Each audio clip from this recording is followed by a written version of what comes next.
Hello, old Star Trek guy. Back here on the air after some technical and creative difficulties with Olympus Mons News. It's Olympus Mons back there.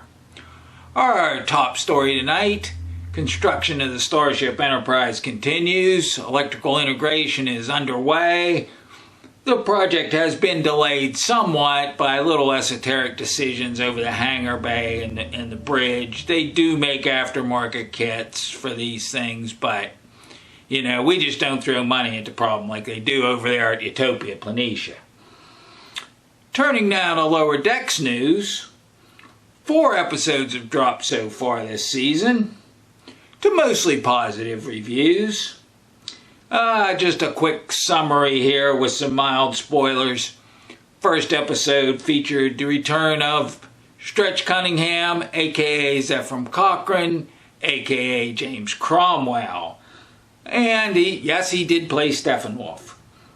The second one featured an homage to this video game.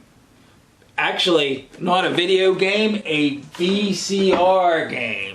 And yes, I bought it way back in the day. Played it at C&J Video.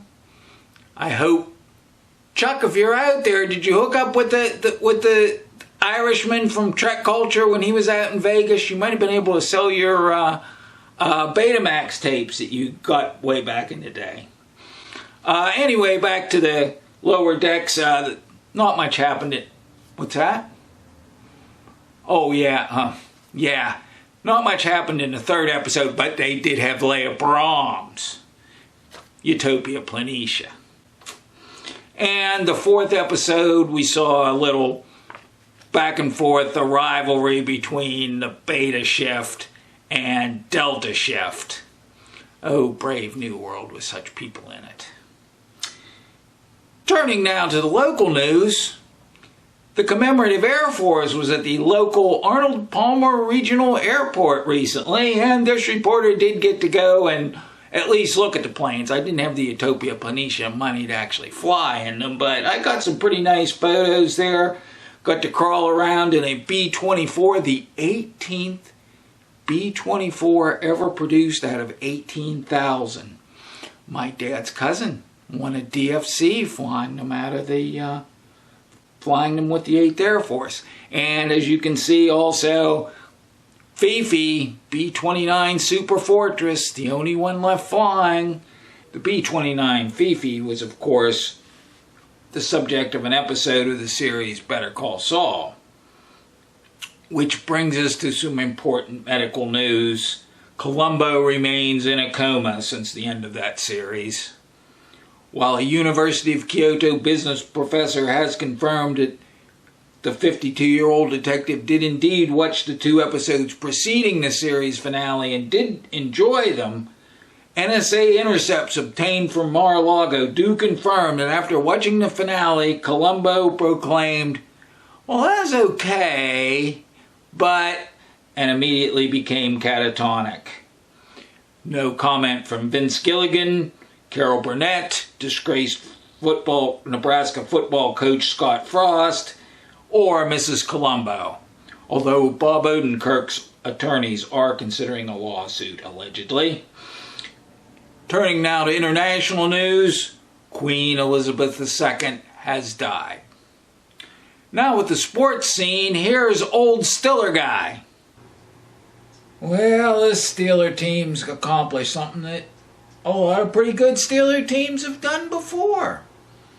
They made the Bengals look like a bunch of idiots, and they've lost to the New England Patriots. I've been figuring on them going 9-8 before the year started. That looks to be about where they're going. As far as the offense goes, you got the local loudmouth there, Mark Madden, calling for Matt Canada's head, but the offense looks the same as it did before Ben Brontoberger became extinct. They're just very conservative on offense. They need to throw the ball down the field more, but they don't want to turn it over. So, and they haven't won any games this year, but they haven't lost any games this year. it's all been on the defense and special teams. In the first game, you had the blocked extra point, and of course the pick six.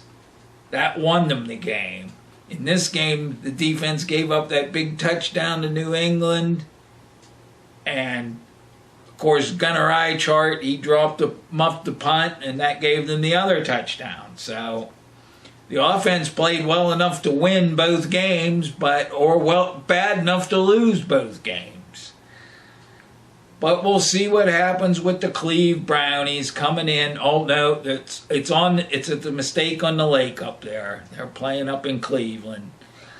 We'll see how that goes on Thursday night. The Browns have the best running offense in the league so far, and the Steelers, that's one thing their defense has shown more this year than last year, is their ability to stop the run, although they got wore down in both games. So we'll just have to wait and see. Back to you, Star Trek guy. Oh, we're not doing that? Oh, I guess I'm supposed to say goodbye. Goodbye. Thanks for watching.